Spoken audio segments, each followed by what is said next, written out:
Got that voodoo power coursing through you. Yeah, you cast a spell. Hey, what's up, YouTube? It's Kevin Mack here. Wanted to update you on what's been going on over the past year. Why? Why do we care? It's a valid question. It's a very valid question. For me, I always do these update videos and then I post them through like Instagram or YouTube or different social media. And so I decided, you know what? I want to use my YouTube channel not only to do covers and original music, but also kind of give you a window into my life. You might ask, who cares? And I don't have an answer for you. I just don't. Maybe old people, bored people, maybe other musicians, my mom, I don't know. Anyways, so it's been a long time since I've done an update video. It's been a lot going on. It's been insane. About a year ago, I released an album, Sold My Soul. It did okay. Just having something to give to people and be like, here's my music, listen to this, you can book me or whatever. That's cool. It did not blow up. I honestly had no expectations on it. So now I do. Like now when I do this next album, I expect it to be significantly better. But it was cool. It was a great learning experience. Shortly after that, I formed a band to go with me and do shows. Still Kevin Mack name, but you know, they're my backing band and they are phenomenal. They do merch design, audio editing and video editing. They do my booking. Like, it's a great team effort. It really is. So formed a band, started performing locally, performing outside of Augusta. We were traveling kind of around Georgia. We did this one venue and it was when we were fresh and I was like, oh, we're gonna kill this. This is gonna be amazing. It was so bad. The event coordinator asked us to not come back. He paid me still, but I'd been booked for other events for him and he removed me from the bookings. Everything that could have gone wrong did. We had equipment failure, picks missing, strings bust, no backup strings, so much dead air. Like, so much. Like this.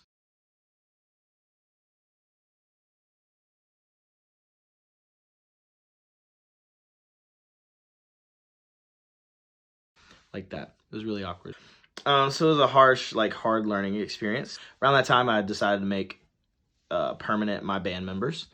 My permanent band members are this guy, Nick Rocks on drums, and Whiskey Wright on guitar and bass. What a sexy man. There's another guy that sometimes does shows with us, and he kind of like wants to be, you know, not publicized a whole lot, but he's killer. He does my piano, bass, and guitar and drums, and he kind of does it all.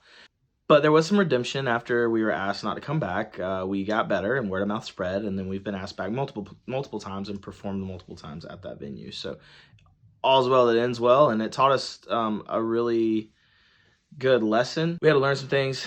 We had to get tighter. We had to work on our set list and having a flow, but that taught us like so many things. There's nothing that teaches you as much as failure does. Since then, we kind of redeemed ourselves. We were booked for a huge festival where there was about 2,000 people in attendance. We got to cover the Foo Fighters for like an hour straight. It was killer. And then we continued doing the thing locally and out of state, and it's been so much fun, especially with these guys. They're just amazing. And so we actually just recently were able to do a live album recording at Mad Life Stage and Studios. It's kind of a funny story how that came about. A year ago, I drove for 3 hours from here to Woodstock, and I did a 3-song acoustic set audition for no money. And then after my song was over, my set was over, I drove 3 hours back. And that audition was crucial in everything we're doing now, because what happened is the owner of the venue heard us, booked us immediately for multiple times through towards the end of last year, and then for a lot going into this year, and it was crazy. And they have 2 venues going on at once. They always have a band in main stage and they have a patio. There's always music to listen to at Mad Life. It's phenomenal. And they have a studio which is run by a guy that is actually Grammy nominated for audio quality, I believe. I don't know how that works. Really, really, really amazing team. And so I'd been wanting to play main stage since I auditioned. And so after playing several times on the patio and just killing it on the patio, we got offered a chance to do a main stage booking, which is through Eventbrite. So like you have to pay to see us. And that's a really intimidating thing when you go from like whoever shows up to, oh my gosh, we have to fill seats. After we got booked there, we did a couple of shows to kind of promote our upcoming Eventbrite show, which we didn't do a good job of promoting. That's on me. So we sold no tickets. So the event coordinator calls me and says, hey, you sold no tickets, so we're gonna have to move you from the original date. Let's move you to a different date, and then let's give you 2 more dates so you have an opportunity to sell tickets. I was like, cool, we can work through that. That's awesome. Like, we'll do that. Well, we were gonna do a night of 90s music. As a matter of fact, the event was called Kevin Mack's Mixtape Volume 1, 90s music. And we have been working through, for a couple months, our set list for the 90s night. And then the date changed, which was fine, until I found out that my mystery man, my 4th guy, could not be there. He had prior commitments. Okay, well, what are we gonna do? In the meantime, I'm still talking to Mad Life Stage Studios because I wanna record a live album. I recorded an album a year before. I want a new album out. It's been a year. I want some new content out. You know, I write all the time. I have all these songs that I want to get. And the idea of doing an album had been in my mind since 2020 when I put out Sold My Soul. I'm really into astrology.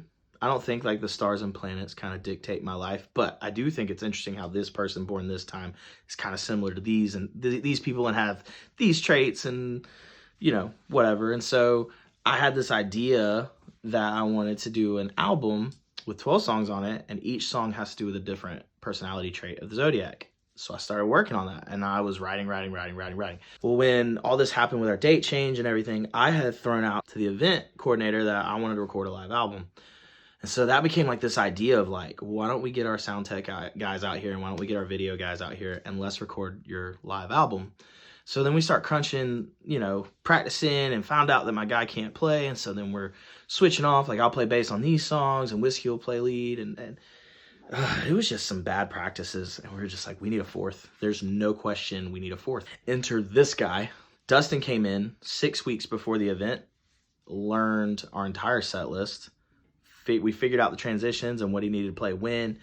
Whiskey was able to play lead, and it was just a different beast at that point. And, you know, we had some really intense practices. We had a really intense rehearsal schedule, but we got through it, killed it. I was super confident going into the show. I did not have nerves about nailing the songs. I knew the words, and it was a whirlwind of awesomeness. This was like one of the posters from the event.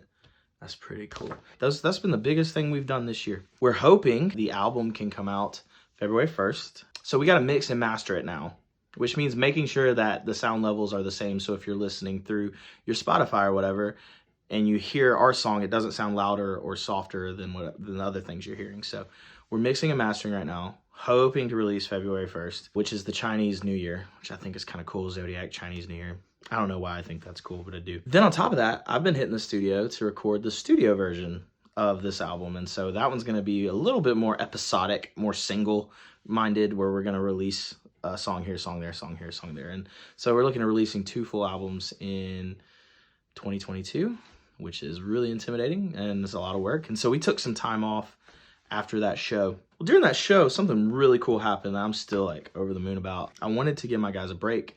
And also I found that it's kind of a break for me when I'm able to like sit down, you know, grab an acoustic guitar and just play and sing and talk with the audience. And so we did that. We were definitely like wanting to do that in the middle of the set. And I wanted to record a couple of my songs acoustic. I decided I wanted to do a couple of covers too, because, you know, there's a lot of time that you got to fill up. And so I landed on Jelly Roll's Save Me. When I got the audio and video back, I decided that I wanted to upload the footage from me singing Save Me. That video is actually right here. You can click to see that if you want to right now. So I uploaded it to my social media. Just wanted to see what the reaction would be. Jelly Roll himself saw it and shared it, and that was amazing. It blew up. Now, I'm not talking about like tens of thousands of views or whatever. It blew up for me. Like, I went from like, you know, 300 followers to 400. So I'm super excited about what that did for me. It was just mind-blowing to know that this song, which has meant a lot to me, like, I covered this artist and then he's sharing it. Like, that was just, it was just a highlight moment for me. You know, you don't do it for the validation. Hopefully you do music because you love music and you want to share that music with other people and you want to connect through music and connect through song. And it's just really cool to get that validation, especially from somebody like that. Just mind-blowing and humbling and overwhelming and amazing. And we still have some shows coming up. We're really excited about some of the things we got going on, New Year's parties and just different venues we've been booked for, and we're continuing to book into 2022, and we got a lot of shows still coming up, and year's not over yet.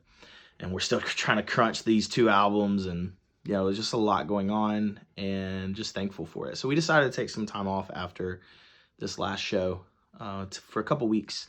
And during that time, I got a tattoo, which kind of segues into what I want to talk about next, is that, I do have a platform. It's small, but I do have a platform.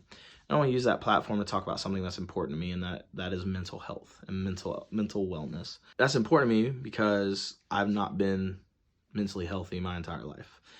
And a year ago, I got this toxic thought in my head that people only liked me because of me being on medication. They didn't like the real me, and so I stopped taking the medication. And that, of course, resulted in disaster. I almost did some really stupid things last year. If it weren't for friends that were open and honest with me and invested in my mental health, I probably wouldn't be here. But they were. And so now, a year later, I want to use my platform to talk about that. There's no such thing as talking about mental health too much. There's no such thing. And I don't think it's talked about enough. We need to normalize checking in on our friends' mental health, asking how they're doing, what can we do for them. So 2020 and 2021 were difficult. We had some great wins, but I had some losses too. And so I want to commemorate the fact that I made it. And so I wanted to get a tattoo that meant that, well, my friend likes to say it's just a blip when bad things happen.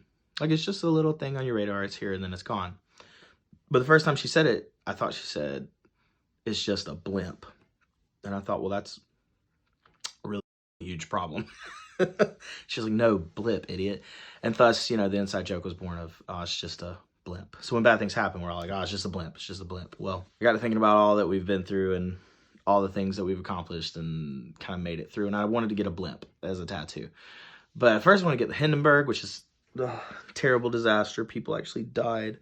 So that wasn't the vibe. So talking with my tattoo artist, we decided, what if I did a blimp? It's actually technically a Zeppelin. That is totally fine. It's intact.